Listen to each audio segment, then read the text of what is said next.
If your dividend stocks has gone up 30% over the last year, what would you do? If it's gone down 30%, what would you do? The answer is quite simple. Nothing. Welcome back, mindful investors. In this video, we'll share some mindful tips for dividend investors in Canada. I'm very excited for this collab with my friend Alesh. He runs a Canadian Money Talk channel. He's truly a dividend addict, holding many stocks for 20 plus years. I think I started this collection of dividend stocks over the past 5 years, and I don't plan on stopping anytime soon. Although some of you may know me for my highly volatile swings, I do have a calmer and stable side. This process of dividend investing is probably the most hands-off in my opinion. Kind of like those set it and forget it infomercials back in the day.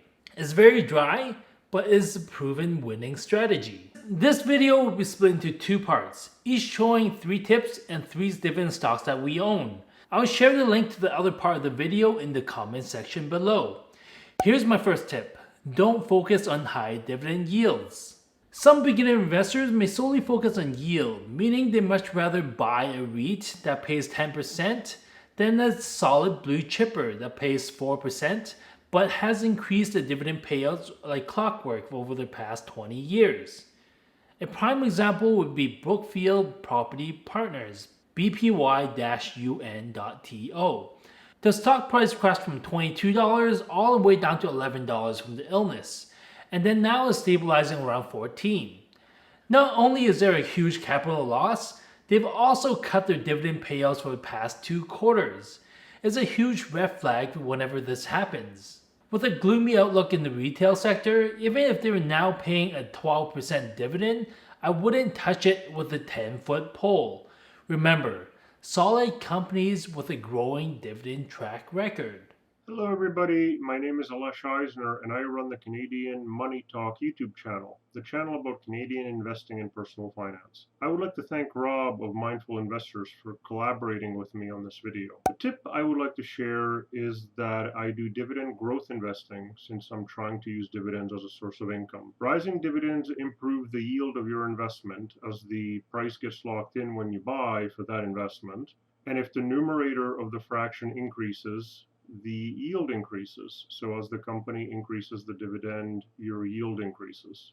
Companies that increase dividends regularly outperform the index. They're called dividend aristocrats.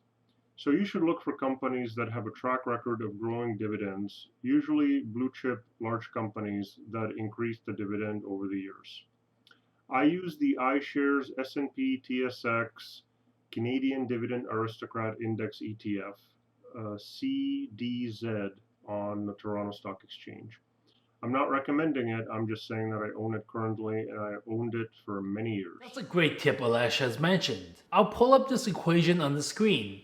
Dividend yield equals annual dividend divided by stock price. What we need to understand is that after we buy the stock, the dividend yield is now based on our purchase price, and that's locked in forever. I'll give an example with some hypothetical numbers here. Say we had $100 and bought 100 shares of stock A 10 years ago. The stock price at the time was $1 and they paid 5% dividend yield, or 5 cents per share. At the end of that year, we received 100 times 5 cents equals $5. The company has done great and increased the dividend payouts by 7% every year. This year, the company pays 10 cents per share. So at the end of the year, you received 100 times 10 cents equals $10. Dividing $10 into the original purchase price for the shares, which was $100, will get you 10% yield. Just think about that for a second.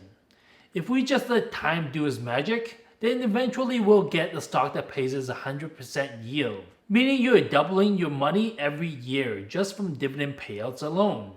That's something Warren Buffett has done with Coca-Cola.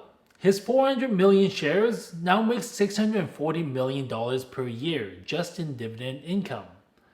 I don't think I ever sat down to think about it this way. That's absolutely amazing. Another tip, the black hole account. My mindset with the dividend portfolio is that money just gets sucked in, and it doesn't come out till it reaches the end goal. My algorithm here is fourfold. Number 1, investing in solid stocks with a track record of dividend growth. Number 2, Enroll the stocks into a DRIP program, meaning any dividends received will be automatically used to purchase more of the principal stock. Number 3. Deposit fresh money into the account periodically to accumulate more shares of great companies. Number 4. Repeat. This snowball strategy is exactly how Warren Buffett made billions. Check out this video if you want further details. There may be situations when I do have to sell due to a cut in dividends or change in company fundamentals, but funds will just be distributed amongst other holdings, never withdrawn. Now we'll share 3 stocks that we own. Fortis, FTS.TO. They have a 3.84 yield. 5-year stock price went from $37 to $53. They've steadily increased their dividend payouts by 6% per year. In my opinion, this is a recession-proof stock as we can cut many expenses in our lives, but heat and hot water is too much of a necessity. This stock is certainly a keeper for me because I can just use the dividend payouts to pay my Fortis gas bills. One of my favorites that I own myself is Bank of Nova Scotia, BNS, on Toronto Stock Exchange. I'm not saying it's right for you, it's just that I own it for the dividends. It has a yield of over 6% with a payout ratio of 63%, which is the dividends divided by the profits. BNS, nor any of the big 5 banks, haven't cut their dividends in the last 100 years. And BNS has grown its dividend 6% per year over the last 5 years. BNS also has a cash flow of 3 times the dividend payout, so the dividend should be well covered. And the price that you pay for $1 of earnings currently is in single digits, which is very good for a Canadian bank. Here's another one of my holdings, Canadian National Railway Company, CNR.TO. They have a 1.64 yield. 5-year stock price went from $74 to $138. They've steadily increased the dividend payouts by 8% per year. This is not your typical 5% dividend stock, but I just love their business moat. The best type of business is a monopoly. Nobody can ever build another rail across Canada, so they can pretty much charge whatever they want. With the stock price being up 86% over the past 5 years, I can sacrifice a couple points on dividends. Remember to check out the other part of the video if you're interested. Investing in dividend stocks requires the long game mentality.